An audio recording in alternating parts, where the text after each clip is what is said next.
Good afternoon, and what is up, Razorback Nation? We're back for your Sunday afternoon Razor recap of Hogs on the Hill, go-to podcast for an in-depth dive on all things Arkansas sports. And, of course, we're brought to you by our lovely friends over at Razor Pigs. Looking good, never felt so fun. Razor Pigs is the Arkansas-born brand, bringing some serious style to the golf course, tailgating everywhere in between. From high-quality polos to head-turning hats, they've got what you need to rep the natural state with pride. Found it right here at home and now run by a Razorback loving family. Razor Pigs is where comfort meets cool. So go hog wild and shop Razor Pigs today at razorpigs.us. And our friends over at Scarlet Letter, Arkansas's very own handcrafted spiked seltzer. You can check them out today. And if you are in Northwest Arkansas, check out the Core Brewery Tap Room, where you can get Scarlet Letter in all of its various flavors. Zane, it is Sunday afternoon. Arkansas is headed to the Sweet 16. In baseball, took their first road series over South Carolina, winning the games Friday and Saturday. It's a nice Sunday afternoon to be a Razorback. Oh, yeah. Feeling a lot better than I was this time yesterday. Yeah, I actually was very nervous about that game last night entering it. So I know, like, yesterday morning, me and my wife, we were actually going to take pictures, and she was like, "Hey, without going into like a 30-minute spiel, how do you feel about the game?" And I was like, "I'm nervous." So they got a lot of seniors. They were a good team, and that was a big win. But yeah, definitely was not expecting that to really ever get to double digits. So knew it was going to kind of be a close game throughout. So definitely kept me on the edge of my seat most of the game. But hey, happy come away with the win and still be playing. Right. It's like, at the end of the day, it's like the title of the episode, Survive in Advance. That's what you got to do. It doesn't matter how much you win by, as long as you win and move forward. That's how it goes. And it's like Transplant Texans said, Hogs head to San Jose, and the Wildcats are headed to the couch. We'll dive into that more in a minute. But yeah, I mean, I feel your same sentiment as like going into yesterday. I was a little bit nervous. You see all the social media of like everybody's like, oh, High Point's now America's team, and that they flew a second plane full of fan students out to the game. Big plane, by the way, too. Like it was I saw a video. It was like a 232 seater plane full. I'm like, that's not a little 2-3 seater. Like that's a big plane they loaded up and flew out there. So that they chartered, and Cal even gave credit to the administration for High Point in his presser. But yeah, I kind of feel that after watching them beat Wisconsin, I was like, oh boy, we're going to have to very much reel in on the 3-point attempts and everything like that. But let's quickly recap. Obviously last Thursday we did our show Wednesday since Arkansas played on Thursday. Arkansas played Hawaii, convincing win there, 97-78, took care of business. I don't think we expected too much of a difference there in that game. Arkansas came out, took care of business in the first round. Acuff, 36 minutes, 24 points, 9 of 19 shooting, 2 of 5 from deep, 3 rebounds, 7 assists, 4-4 from the line, 2 rebounds, a steal. Trevor in Brazil, it seems like he's in prime form right now. 35 minutes, 19 points, 8 of 17 from the field, 1 of 7 from deep, 6 rebounds, 1 assist, 2 of 3 from the line. 6 rebounds, 2 steals, 3 blocks. And I mean, I think the biggest one of this for me is, the role and minutes that you got out of Malik Ewan in the first game. Big time minutes for him getting the start, especially with Pringle out. Not officially out. He was available, but they wanted to sit him to nurse his hamstring. And Malik Ewan, 31 minutes in this game, 16 points, 6 of 8 shooting, 12 rebounds, so double-double in the first round of the tournament. 6 assists, 4-4 from the line, 2 steals, and a block as well. So, I mean, the team came out, took care of business, even more shorthanded than what they previously were with Pringle, dealing with and nursing that hamstring. But, glad to see Arkansas came out and took care of business in the first round. Yeah, it was very good to see that production from Ewan. And who knows, maybe, he can get turned around. He can make a little productivity run, kind of like Adu did last year. I think if he can get playing, I mean, yeah, we saw the 16 and 12 with 6 assists. jumping ahead to last night was another double-double for him. So if we can get that going consistently and get that post-production, that's going to make this team a lot more dangerous because that has been our weak spot this season. So seeing him play well like he has, that's been very helpful.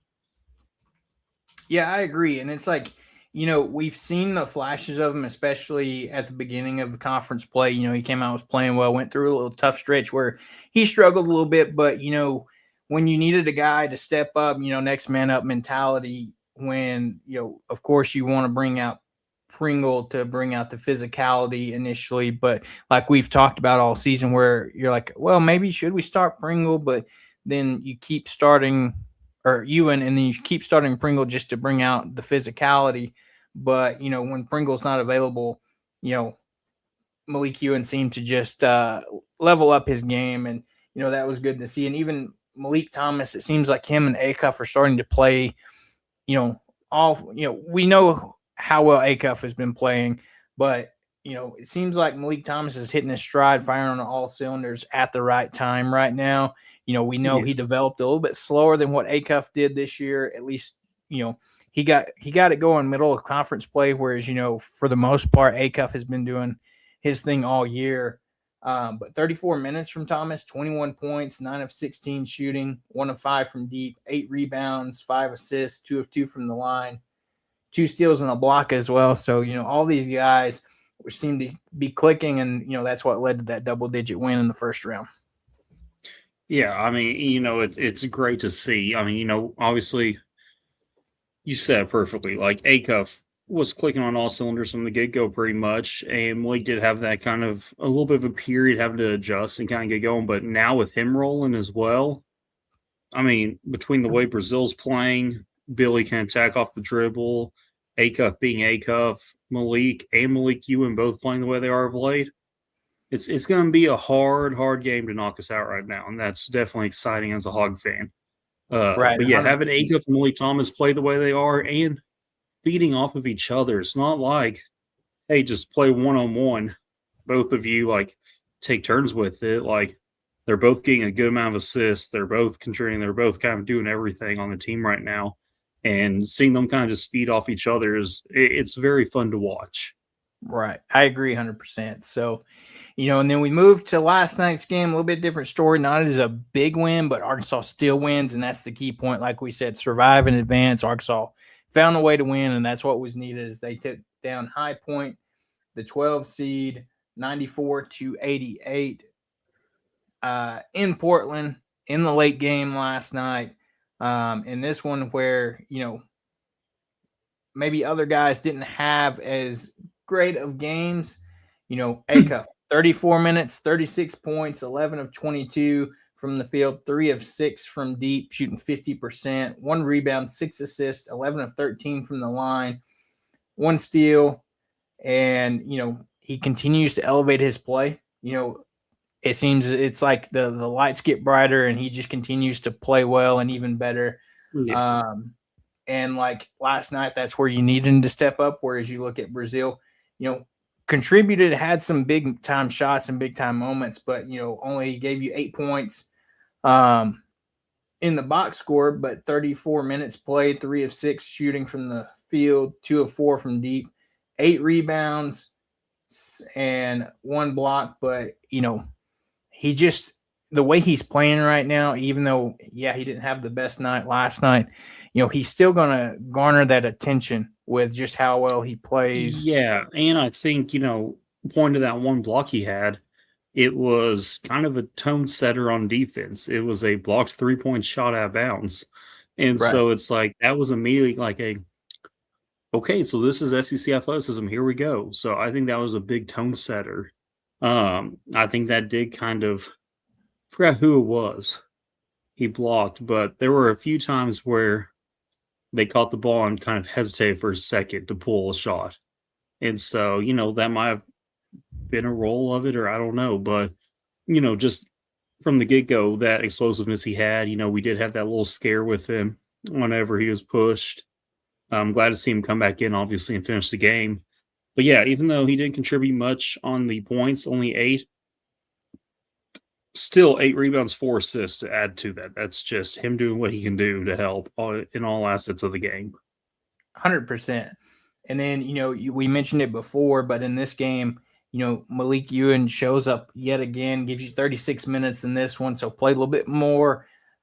Gave you 14 points, 6 of 12 shooting, 12 rebounds. So, like you said, another double-double for him. And then 2 of 2 from the line, hit some clutch free throws down at the end of the game where he hadn't shot any all game. And then, he gets fouled with near crunch time and is able to come up clutch and make those. But the big number there is 1 steal and 4 blocks for you. He's coming in there and, affecting the game more than just points and boards too. Yeah, kind of like Transplant said, he led the day in stalks, the steals and blocks combined. Yeah. So yeah, that's the things that, whenever they show a graphic of your stats, they normally don't show those 2 stats, but those play a huge role, especially momentum. But yeah, just seeing him play with the confidence he's had so far in the tournament has been great. And like I said, if he can just keep that up, suddenly Arkansas struggles in the post, that right there can address it and make it a lot tougher. Because then, like, for example, say Arizona wins tonight, if Ewan's playing like this, I'm not as worried about them going in the paint the whole game on us. So I think that would allow more of a matchup of guards then. So just being able to have a consistent player down in the post, that can help the team out so much, more than just what his individual stat line would be. Right. I agree 100%. And you look across the board at the rest of the team, Richmond gives you 15. Thomas gives you 19. Thomas shot 3 of 5 from deep. Billy was 1 of 1. It was initially called the 2. They went back, reviewed it, gave him the 3, gave him the extra point. And so, we're continuing to shoot the ball well, and I think that's key. And, it's interesting to see. He also pitched in 10 rebounds. So, yeah, double by Billy, so 2 guys getting in there and giving you the hard-fought minutes there. But, that's the thing I'm interested to see, that now that you're going to have time now in between games is, I know we talked about it, but what does this next round look like for, Pringle? I know it's a touchy issue he's got with his hamstring, but, I wonder if that was part of the reason where by holding him out these first 2 games is like, all right, Ewan can handle a bulk of the minutes here, can get it done for us. Like I mentioned, Ewan wasn't necessarily ruled, or Pringle wasn't necessarily ruled out and was available if needed. And he wasn't needed, so he is able to not necessarily play, rest up. And, if he's available and back and Ewan's playing the way he's playing, like you mentioned, that if we do happen to match up with Arizona, I'm not as worried as, maybe previously. Yeah, and I do think that of the 4 1 seeds, Arizona was one that we did match up best with. Just because their size, they weren't overwhelming in a sense in the paint, like your Florida was.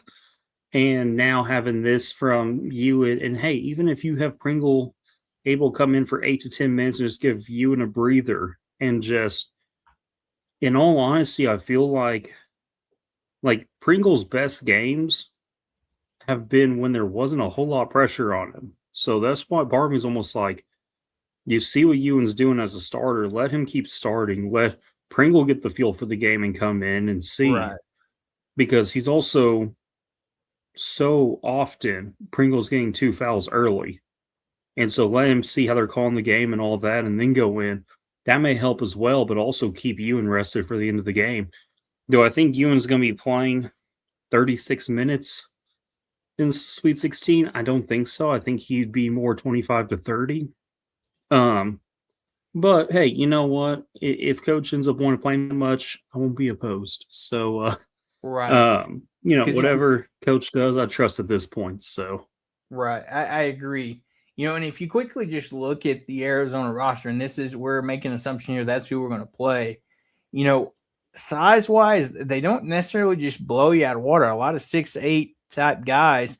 And, of course, their one big guy, their center, Grievous, is 7'2". And to your point, if you have Ewan playing the way he is, and you can have Pringle healthier and almost full strength, then I feel like those two guys can, possibly come in and be able to help out very similar to how they kind of schemed against the big man from Texas, and Yeah. other than that, it's like we said, the way Billy and Malik and even DJ is playing right now, our guards are going to be able to compete with uh the Arizona guards as well. So Yeah, I think Cole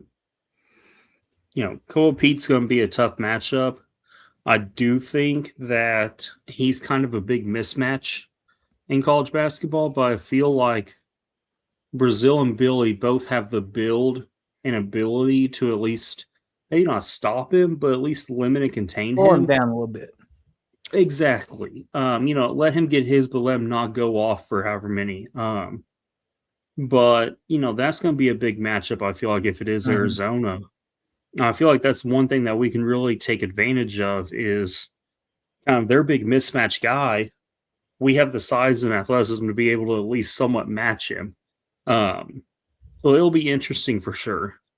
But I do think that obviously, having a few days to game plan and obviously counting the guys being able to sit and watch this game tonight, and actually watch a full game, not just highlights and clips, but watch a full game how they play in the tournament and see kind of, oh, hey, this is what they're doing here that works.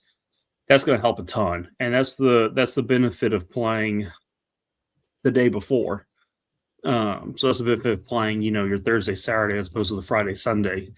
Is you're able to, instead of focusing on the game tomorrow and watching that who you're going to play, it's hey, we already know we're in the next round. Now we get to watch and see who we play here. So whereas if it was tables returned, say Arizona was watching last night, well, yeah, they still had to take care of Utah State tonight though. But um, obviously, I think Cal's going to have a good game plan. I think being able to watch them play tonight is going to help a lot, and he may be able to throw a wrinkle or two in there and exploit some weaknesses on Arizona that may not normally get taken advantage of. So I think that I think you have the ability to really get Arizona on shot fakes. I think that's one thing, just from what I've seen from them, that if you can just get some good shot fakes, you can get them jumping. So just being consistent, that's something I would love to see Ewan do more. Is when he gets into that paint, he likes to just spin and turn and go and give a pump fake, give them in the air, and then go up. And I think that right there would be huge for us. So that's just kind of my 2 cents on something you can do to exploit them and hurt them as a team. Real easy to do as well. Yeah, I agree, and that's the thing too. Is like, and I quickly pulled up and looked at across Utah State's roster, and that they're in terms of bigs, I think we match up with them very well. They're I think 6'10" is their biggest guy in terms of the front court. So I mean, you have a better matchup there compared to where you Arizona having the 7'2" guy, but looking at it too, it's like whatever matchup you finish with I'm not necessarily worried because it's like I'm almost less worried about one of these two matchups than I was again High Point last night, just because a team that's playing hot versus a team that is maybe just as talented as you and just having to worry about mismatch compared to a team like High Point coming in where they were hot and playing well, and Yeah, they that had the can longest active win streak in college basketball. I think it was December 17th was the last time they had lost before last night. So it's one of those that, especially in March, um, I almost feel like your mid majors are more dangerous just because you don't see them play as often and you don't really game plan for them as often. So I right. do agree that this isn't, regardless of who wins this game tonight, I think I still was more worried about High Point than I would be either of these two teams, especially seeing Ewan's consistency the last two games and kind of Right. that potential addressing of our weakness. Because if you can get a solid post production going, I don't know what weakness the team would have besides depth. Yeah. Like, what weakness we would have. And that's So, the other thing to consider too, is I know we briefly touched on it last week, but and I haven't seen anything else yet. But there was talks last week, like Knox was preparing and pushing hard to try to be back for a Sweet 16 matchup. And like we said, yes, he's probably not going to be 100%. Yes, he's probably not going to play a ton of minutes, but he could give you some minutes, give the guy some breathers, and be a body out there that can come out and help because, it doesn't take away from how talented he is. Yeah, he hasn't had the best year. We all can kind of, agree on that. he's also been banged up since the Michigan State game. Right. So, like, he hasn't been 100% since the second game of the season. And you saw that game was 2 points. Well, yeah, he got banged up that game. It wasn't himself. And the rest of the season, he was playing through it until finally it's like, hey, he doesn't need to be playing through this right now. Right. So, I mean, I think that a whole bunch of the fans I've seen on Twitter that are like, oh, we don't need him back. We don't want him back. I mean, I get it. The team's rolling right now. I also feel like, hey, if you're in the Sweet 16, what you're doing is working. Don't rush him back. But at the same time, like, he is at least experienced enough to throw him out there for 4 or 5 minutes and give guys a breather. Since he's not 100%, you obviously don't want to run plays for him, but at least let him be out there and give guys a breather. And I think that would be very beneficial. Do I see him coming back? I don't. Not this season. I think it's very, very optimistic to think he'd be back this season. Right. I don't see it happening, though, personally. Yeah, I tend to agree with you, and it's just one of those things where we'll see. Who knows? Maybe his recovery is going much better than what we think. Who knows? But to your point, especially if you're still down Pringle at this point, too, even if he's out there to give you 4 or 5 minutes of a break for somebody, that And could I make expect Pringle to play a couple minutes next week, maybe 5 to 10, just to give that breather for guys. I mean, Right. with him being questionable and available to play, I think that definitely lends to the side of playing next week. Right. And sorry, And I'm it's trying to be comfortable right now, so my screen is moving all over the place. yeah, and I get that. It's one of those things too with Pringle. They were testing it, but pregame of both games, and hamstrings are one of those things where they can be very touchy, and you want to be careful with them because you may be feeling better, but that's one of those injuries that one wrong move and stop and turn, and you are nope. And if he's not 100%, and he's like, okay, well, like, when I'm going 95%, it's good. If I go 100%, it hurts a little bit. You do not want to rush back on that because guess right, what? Hey, yeah, we can use you for 4 or 5 minutes right now. But as soon as you go 100%, say you're done the rest of the season, whereas you give him another 2 games or another game or so, and he's able, like say you gave him this weekend, the first and second round, that's an extra 2 games. That's an extra, honestly, like week and a half he hasn't played to rest up and get maybe even closer to full health. I don't know, but it's very beneficial. right. I agree 100%. So it's like that's the thing, let's not rush him back. And like we said, we're rolling, and Ewan has really stepped up his game. So it's like if you don't have to have him, then let him recover a little bit more and get closer to that 100% mark. And especially since if you look at it, he hasn't played since Sunday of the SEC tournament championship game. So he's had plenty of rest to where he can go through recovery. Work off to the side, get some good stretching in, work with the trainers, and if he plays Sweet 16, that's 11 days of rest for him.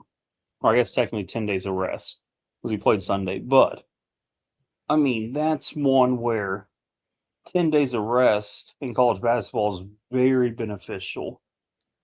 So that can come in very handy for him and us. Yeah, I agree. So, it's going to be interesting to see where that lands. And then, I assume that the team's already headed back to Fayetteville because I think they're going to come back, be home a day, and then fly back out to San Jose from Northwest Arkansas. Shock me if they go straight to San Jose though, with it being like spring break week and they're already on the West Coast. That's you don't true. have to worry When about I come jet all the way lag if back, you do. versus It wouldn't shock me at least. yeah. So But Arizona, Utah State will be playing at 6:50 here in just a little over an hour tip off. So, um, tune in, see who Arkansas is going to play. It's going to be interesting to see who winds up to that point because, um, Utah State's they're a good team, and you can't rule them out, especially in March. So, I'll be interested to see where everything lands going forward. Translate, what do you mean do you think they would? I wonder if he's referring to come back to Fayetteville or go straight there. I'll say it wouldn't shock me either way. Hang on. It would shock me a little bit. It makes sense for them to come back, but also wouldn't shock me if the team stays on the West Coast and like managers and whatnot go back here, wash get alternate jerseys if they need, because we were the highest seed there. So we would have only worn whites.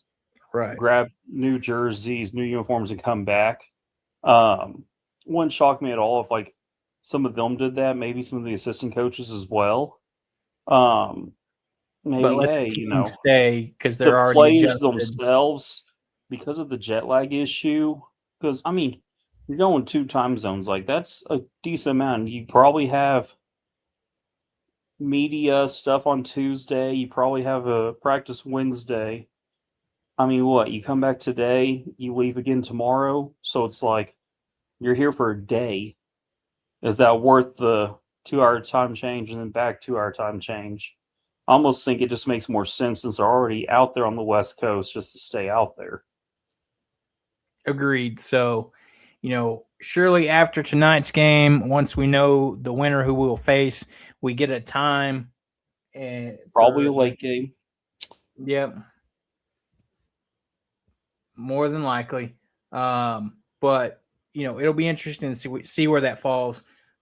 Just because, I'm a little surprised that there's nothing announced yet, but I'm sure, like we talked about before we jumped on, they're just waiting to get the final everything set so they can kind of start figuring out scheduling and everything. It's like, hey, certain matchups they might want prime time and whatnot, so that wouldn't shock me as well.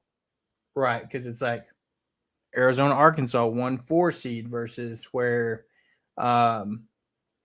you have still in our region, you've got 11-2 Texas Purdue. So, well, I mean, also it's like, wait, no, Miami Purdue already played, didn't they? Yeah, so you have Texas versus Purdue.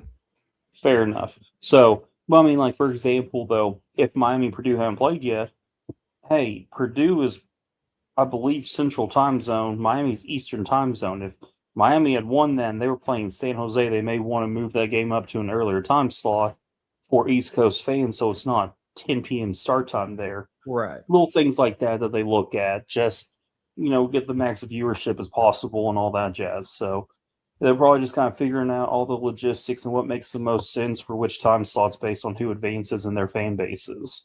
Right, and that's always we're being technical, and that's where my mind goes on why they're waiting. So, yeah, I agree. So, quick update for you guys though on the Hogs on the Hill bracket challenge. So, there is a 5-way tie for first place. That does not include any of us here. So, yeah, you're welcome, guys. And then, you've got myself.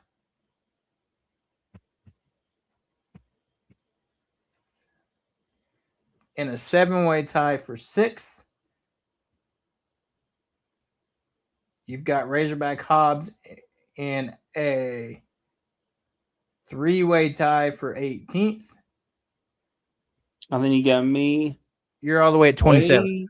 Now, okay, you know what? Hey, I would be last, but thankfully 2 people didn't fill out a bracket. So thank you to whoever did not fill out a bracket. You're keeping me from being last right now. I do appreciate that. Right, so. But yeah, I'm 40 points behind next to last. Transplant, hey, your bracket's trash, but I'm still behind you on that. So I'm looking at you right now. You're tied for 25th, and I'm 40 points behind you. So you're welcome. I'm bringing up the rear for everyone.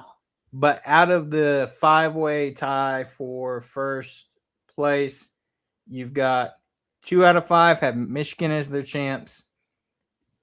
The other 2 out of 5 have Arizona as their champs, and one person has Purdue as their champ. So you got a little bit of variety there in first place. And so, it'll be interesting to see after this next game that's going on right now between St. John's and Kansas, what it looks like then. But we will have to see. But our collective bracket that we filled out the other night on the show, we're sitting at 61.7%. So, hit or miss, not the best, not the worst, though. But, for the High sake point of, right. Exactly. There you go. Find But positives. for the sake of the bracket, for the Hogs on the Hill bracket, we would prefer St. John's to win this game. If I'm going my personal bracket, I would prefer Kansas to win this game.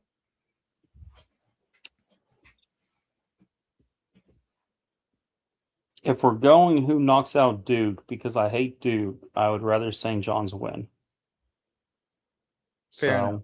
My entire philosophy of college basketball is Arkansas, anti-Kentucky, anti-Duke. I have been like that as long as I can remember. So I hate those two schools in basketball so much. So anything to beat Duke, I think St. John's has a better chance of that. Fair enough. One thing. Plus, it also makes Kentucky mad if Pitino does good as well. So, hey. Right, there you go. So, double dose there. But, as we mentioned it, I believe Transplant Texan mentioned it at the top of the show as well as Joe. Kentucky is headed home. Big Blue Nation is once again knocked out of the tournament after just one round. And there's a nice little post on the old Twitter with John Calipari in 2 years at Arkansas, 2 trips to the Sweet 16, 2026 SEC tournament champs, 50 total wins and counting, by the way. Mark Pope in 2 years at Kentucky, 1 trip to the Sweet 16, 0 SEC tournament titles, 14 double-digit losses.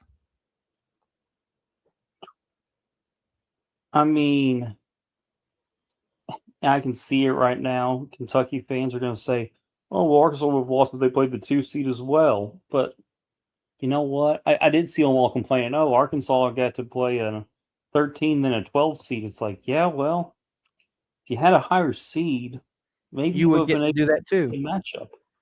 So, but yeah, no, I mean, it's, I love to see it. I definitely think, actually, you know what? No, give Mark Pope a lifetime contract. Let him just stay your head coach for forever. I'm happy with that. And it was also very nice this last week and a half. I think there was 2 recruits where Kentucky was in their top list, and neither one picked Kentucky. So it was also nice to see. I think they're still sitting at 0 high school commits right now for next year. So it'll be interesting. But yeah, love to see Kentucky lose, and honestly, not even lose a close game. So that was very enjoyable. I was about to say, it's Transplant Texan was out. $22 million can't buy you out of the first weekend, which was their complaint about Cal. Oh, he can't get out of the first weekend. Back-to-back. Well, and here's the thing: seasons. That whatever Johnston we played last night, number 99. Yeah, he's the prototype dude that would knock out of a tournament at Kentucky last 5 or 6 years. Everyone had. I was about to say remnants of Jack Golke. 3-point shooter who did nothing but launch threes who would go off against Cal and knock him out. Yep. Didn't do it this year. So, very nice. And like Transplant Texan said, and we said, higher seeding has its privileges, so maybe you should win more games to be a higher seed, and then you won't be headed to the couch. So Hey, please let Tyron Stokes go to Kentucky, in all honesty. I am completely happy with that. It's Darren Peterson 2.0. yep, He has been very I do not know anyone that is honestly excited to have him on their team just because of what you've seen Peterson do this season. And everyone's like, this is going to be the same exact story. I do not think they are wrong at all. Um, so yeah, please take Tyron Stokes. And they're going to be so happy if they get him. But sure, I'll let you guys have him.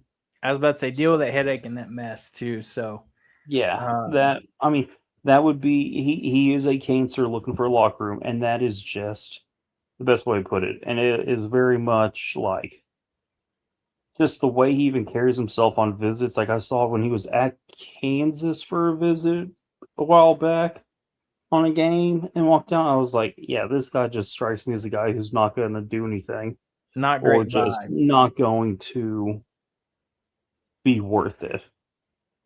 Yeah. Yes, transplant. He hasn't announced because no one wants to pay him what he wants. I believe, I forgot who it was.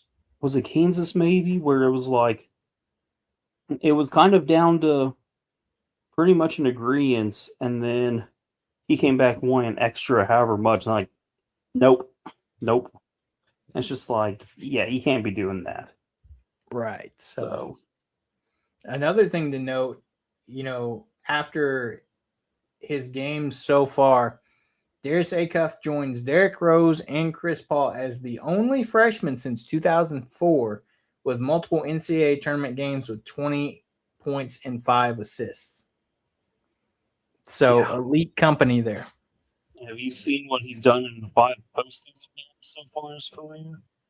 No, from Brisbane Communications. 30.2 points per game in the SEC tournament and NCAA tournament. 30.2 points, 7.2 assists, 45.6 from the floor, and 48.6 from three. That's pretty good. Yeah. So yeah, And and we were watching last night, and literally it was he broke the single season scoring record last night too. But that 3-point shot he had on the left wing to kind of drive that dagger in.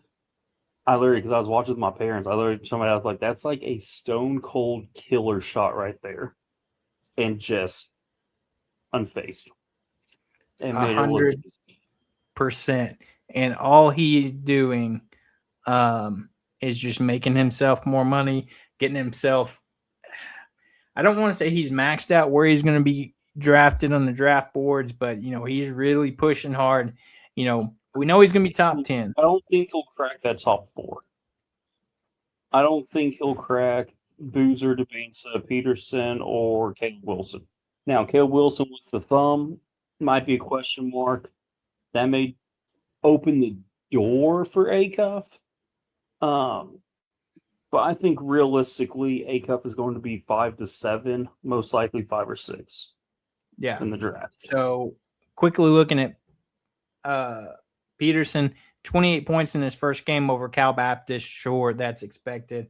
Currently against St. John's, the score is 39-35. St. John's in the lead, and Peterson has 12 points. He is 3 of 4 from the 3-point line. So, yeah, 3 of 8 from the floor. So he's 0 for 4 from 2. But I think what he's done this season with the sitting and taking himself out of games, I load think that is management. one that is very much NBA leadership. That's a big red flag. Yeah. I noticed this too that Transplant Texans talking about. He said towards the end of the game, Acuff at the basket, upright pad. They zoom in, you see him talk to himself. That is Mamba mentality taking over right there, and that's when Acuff ended the game. That next possession was when he hit that 3, and as soon as they showed that, I was just like, Yep. "Oh, okay." Yep. And I see I some people. never had that mentality. I was too nice. He's like, "Oh, here, I fouled you the last 3 possessions. I'll let you score this time. Ouch." Yeah, and that's the thing too to consider before we move on to baseball is I saw some people on Twitter talking about I saw somebody and I think it's just in either there's some ACUF bias, Arkansas bias, whatever you want to call it, saying, oh, his any general manager that wants to draft ACUF, you know, would be dumb to do it or something because of his defense. Yeah, we can all say his defense isn't the best, but But I also have to acknowledge with what our offense is asking for him or asking from him, he has to save that endurance for the offense. He has to be 100% because he has to blow by his guy and get the layups. So, do I think he can play better defense? I think he can. But I think it's more of a we have very good defenders. Let me guard maybe a guy who's not as dynamic offensively and save my quick burst endurance for offense. But also like outside the Oklahoma City Thunder, no one really plays defense in the NBA. right. But I was going also to ask like if there you are think plenty of about bad defenders that there are plenty of NBA players who are bad defenders who guard non-main guys. Teams are very good at hiding their bad defensive players on the defensive side of the ball. So, yeah. And I mean, if you think about those guys he's compared to, Derrick Rose, Chris Paul, like they weren't necessarily elite defenders either. Derrick Rose was a very good defender because of his athleticism and speed. Chris Paul, not so much. Again, it's one of those where, yeah, I see the point you're making, but this also isn't like the early 2000s NBA where they actually play defense still. Like, it's very much an offensive game nowadays, and I don't think holes in your defensive ability from what you've shown is going to harm you as much as it used to. Right.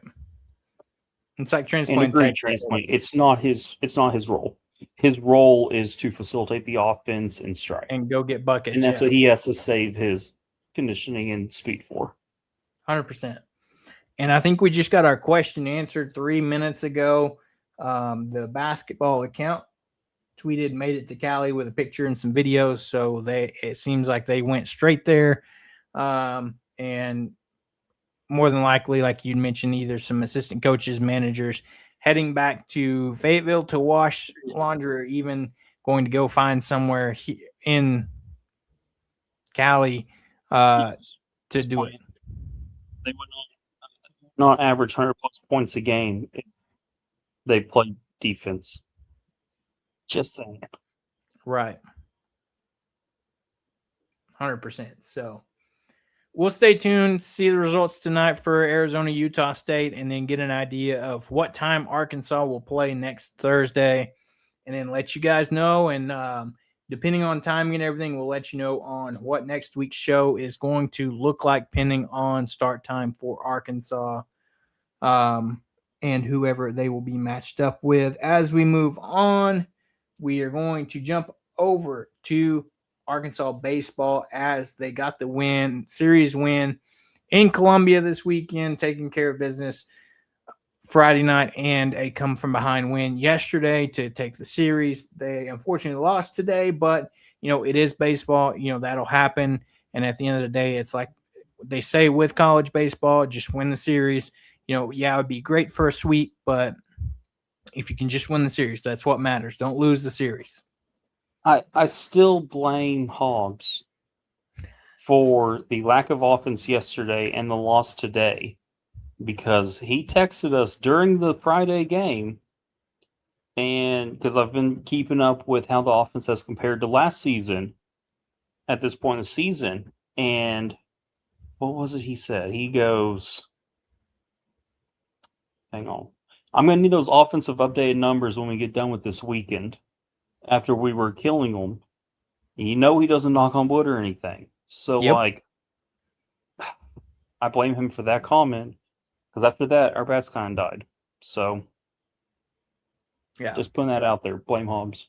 Oh, yeah. Appreciate especially it. because he's not here to defend himself. Right, exactly. I appreciate you tuning in, Texan. We'll see you next week. But yeah, so we'll get into it. Arkansas, South Carolina first road SEC series of the season. They take care of business very handily on Friday, like we were just hinting around at. They win 22-6 in 7 innings, run rule game here. You had Gabe Gackel get the start, 5 innings for him, 5 hits, 4 runs, 2 of those runs earned, 2 walks, 7 strikeouts on 89 pitches, faced 23 batters. Jordan Martin comes in for an inning of relief, 1 hit, no runs, no walk, or 1 walk, no strikeouts on 14 pitches against 4 batters. And Luke Corneliuson closes things out for the final inning, 3 hits, 2 runs, both those earned, 2 strikeouts against 6 batters on 24 pitches. Pitching did enough to get the job done. And, when you have such a lead, it's easy for these pitchers to come out and do their job and not have to worry about, this is a tight 4-3 game, or, we're having to play from behind, so I've got to not let any run scores. They can play free, much more free and easy. And so you look at the offense. I mean, it was 20-4 whenever Martin came in. So that's pretty stress free. Oh yeah. It's like, let's get this freshman some SEC experience. Easy. No, it's not like the game is on the line and you're putting so much pressure on him. And yeah, I mean, great situation to get a guy some experience and some innings in. Yeah, for sure.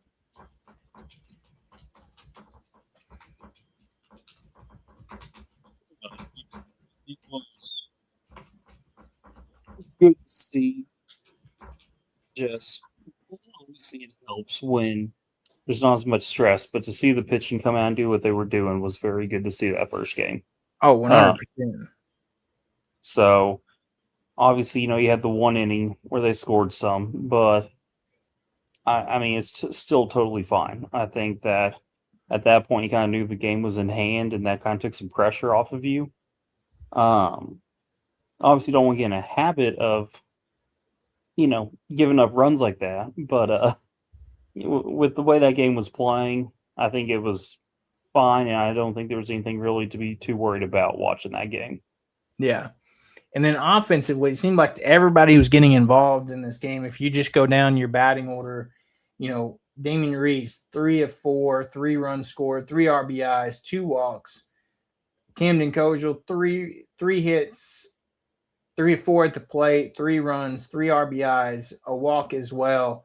Ryder Helfrich, 0 for 3, but scores 2 runs, has an RBI, walks twice. Zach Stewart walks twice, was 0 for 3 at the plate, but you got to consider 2 of those were walks. Scores a run, scores an RBI. No hits, both had 2 walks. So that's not too bad. I mean, technically speaking, they've been 5 times. Right. So I'm not too upset about that. And then Micah New had himself an absolute game, going 3 of 5 from the plate, 4 runs scored, 6 RBIs, and a walk. So, and not to mention that highlight play that he had in that game, just laying out for the ball. Yeah, I mean, he had a double and he had 2 homers. It's a good day. Oh, yeah, easy. Then you got Reese Robinette, 1 for 4, scores a run, 2 RBIs. He also walks once. Keo Aloy, 1 for 5, 3 runs scored, 2 RBIs, walked once. Didn't walk once, but he did hit a 450 feet home run in this game. Yeah, I saw that one. I was like, oh, it just went over those trees. Good to know. Okay. Absolute crushed the ball. TJ Pompey, 2 for 4, 2 runs scored, 2 RBIs. He walked. Nolan Souza, 1 for 3, 2 runs scored, an RBI, and a walk. So, everybody was just getting involved. It seems like everything was clicking on all cylinders, and these guys, Souza's just continuing to play better and better. He, after, coming back and not getting to start the season right away after that injury last year. Micah New has really found his stride. Zach Stewart's continuing to play well. So the only rotation you've got to figure out is like, as far as being more consistent, is Kahio. He struggled to play at times, or at times he'll do what he did on Friday night and just hit the ball well and put it 450 feet over the wall. Yeah, so obviously that consistency is one you got to figure out. But yeah, just his ability of what he's capable of doing, very hard to justify taking him out of the lineup. So right. And then you jump to yesterday's game, complete 360 of a game where Arkansas wins 3-2, but it takes extra innings. Arkansas won it in the 10th inning, where it was a play from behind game. Arkansas quickly took the 1-0 lead in the 3rd inning. South Carolina comes back in the 5th, ties it up, takes the lead in the 7th.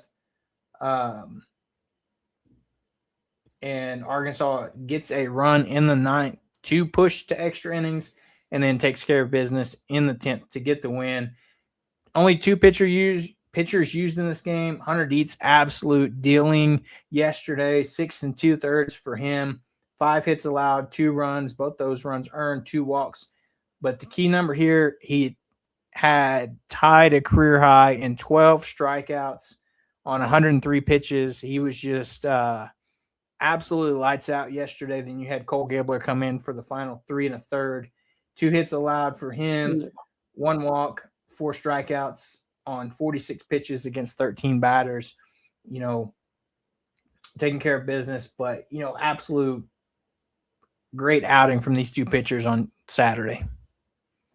Yeah, I mean, with seeing how Gackle pitched Friday and Dietz Saturday, very, very comfortable with your rotation. Dietz was looking good. I know he struggled early on in the season, but he has looked much, much better of late. Yeah, he just seems to continue to get better. And then offensively, this is a little bit different day at the plate where, guys were struggling to kind of lock in on South Carolina's starter. And then they brought in the reliever, and, you're able to hit on him a little bit. But Damian Reeves, 1 of 4 on the day, scored a run, 1 RBI. He did hit another home run. He also walked once.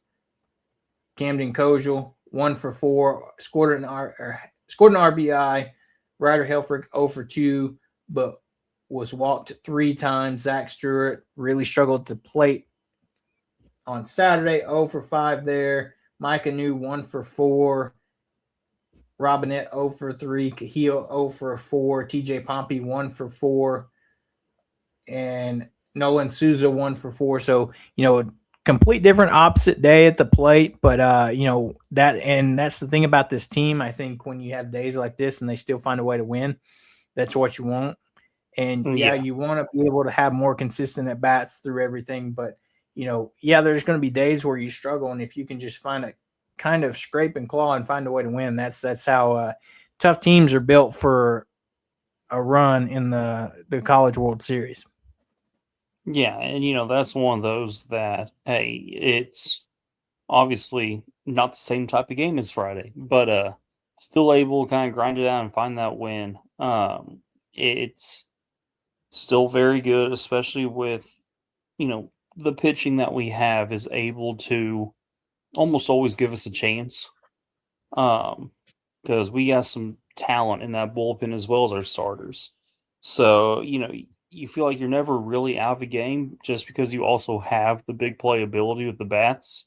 But yeah, it was definitely a different type of game, but was still positive in the sense of you still found a way to gut one out and win. Right.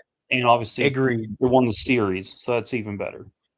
Right, exactly. And then you turn to today's game, Arkansas lose 9-4. Where pitching really struggled a little bit today. You had to get into the bullpen a little bit more than what we've seen in the first 2 games. Colin Fisher, probably his worst outing of the season, only goes 2 1/3 in this one. 4 hits, 3 runs, all 3 of those earned, 2 walks, 2 strikeouts on 45 pitches. Just really struggled with his command today. his curveball. He just didn't have it. He was really struggling. And so, that's where you made the call to the bullpen. And, luckily between these first two games, you only pitched 5 guys and didn't use your more experienced bullpen guys because you didn't really need to. And Yeah. so then you had Steele Eves come in for 2 2/3, 2 hits from him, 2 runs. Both those runs earned as well. 3 strikeouts on 33 pitches. You had Jackson Kircher come in for just a third of an inning in that third. 3 hits, 3 runs. 2 of those earned, 1 walk on 16 pitches. Basically, he came in, gave a quick home run, and Dave saw enough and knew it wasn't his day. Ethan McAvane comes in for an inning and 2/3, 3 hits for him, 1 run. That run being earned, 2 strikeouts on 38 pitches, and Tate McGuire closes things out for the final inning, giving up 1 walk, 2 strikeouts on 18 pitches. Yeah. Obviously everyone's gonna have a bad day pitching, but it was it's hard to see one of your weekend stars as well as some of your more experienced bullpen arms all have kind of that off day together. Because, between Fisher, Eves, and McIlvaine all allowing earned runs, Kircher as well, but those 3 I feel like are big pieces in the weekend rotation normally. So that's going to be that's kind of tough to see, but thankfully it's at least to this point, knock on wood, it's not the norm. So hopefully, get things turned around next weekend and you can see them all kind of bounce back and have a good outing next weekend. Right. And offensively from the plate, very similar, struggled. You had Souza have the best day at the plate. He went 3 for 4, 2 runs scored, an RBI, but most notably got his first home run of the season on a solo shot today. And then you also had Ryder Helfrich hit another home run as well in this game. He went 2 for 5, 2 runs scored, 2 RBIs. So, everybody else was pretty quiet today from that standpoint. But, South Carolina was a little amped up. They had some energy, especially after getting close to a victory yesterday, then coming in today. And then, they jumped out to a quick lead, 5-0 by the 4th inning, where Arkansas was struggling to put anything through until the 5th, whenever Souza was able to get Arkansas on the board. So, but got the series win. That was good. The one thing I wanted to talk about, which was weird to me, I know we talked about it in our group messages, was Arkansas takes care of business Friday night, wins handily. Before the game even started on Saturday, Paul Maneri at South Carolina was let go, mutually agreed, whatever you want to call it. Yeah, I'm shocked that it's not even like to do it mid-season. That's one thing. To do it mid-series, yeah. that's like wait till crazy. after the Especially, weekend. it's not like he lost 2 games to lose the series. He lost 1 game, and then you still had a chance to win the series. So I don't know if that 1 game was bad enough, or if it was just so far the season or what. But I think it was a little bit that they cited he struggled last year.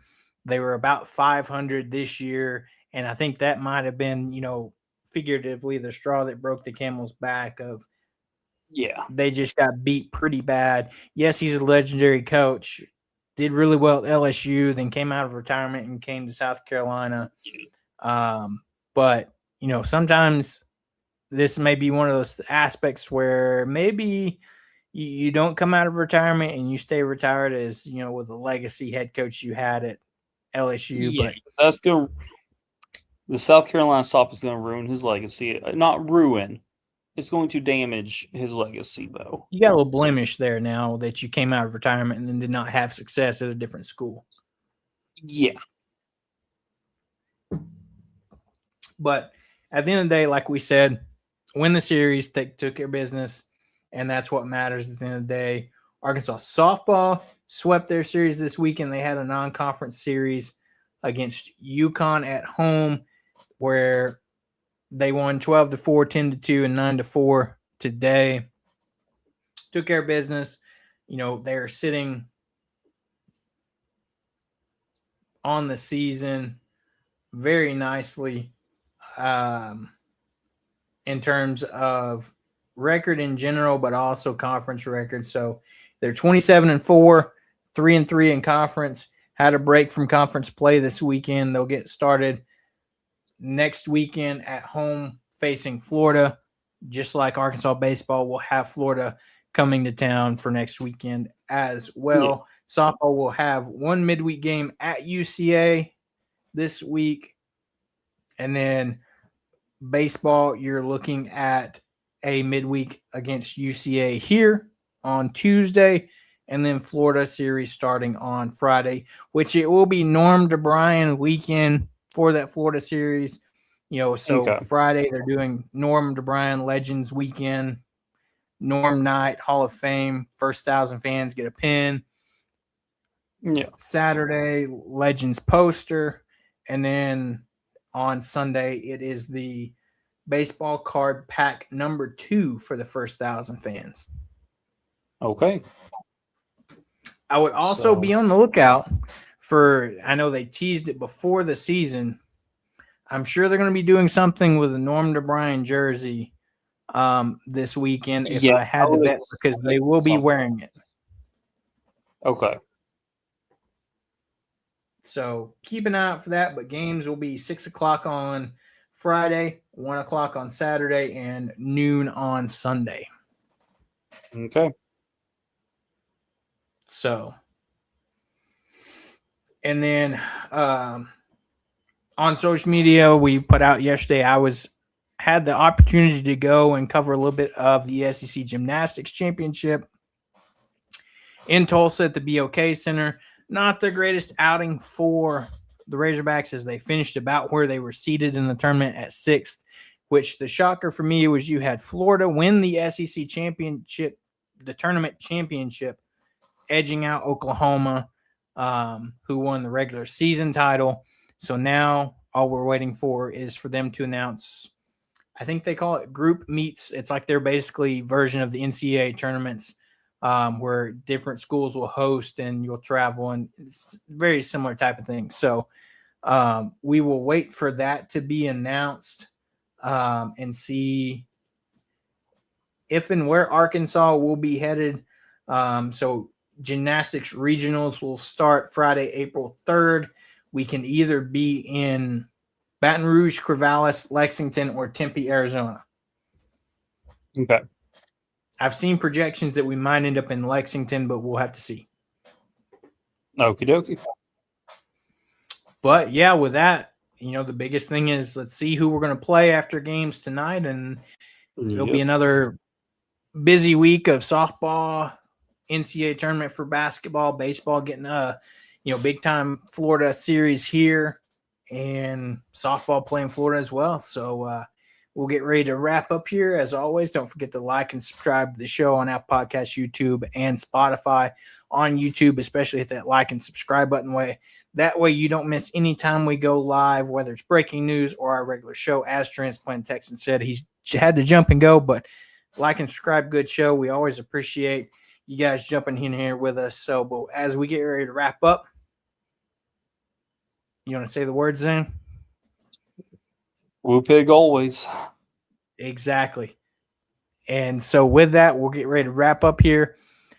Everybody have a great beginning of your week. We'll keep you updated on when we're going to do our show this week based off the time that Arkansas will be playing on Thursday. So with that, we're going to wrap up and get out of here. And everybody have a great start of your week. And we'll see you for our regular show midweek whenever we decide that's going to be based off the time. So everybody have a great rest of your Sunday afternoon, and we'll see you next time.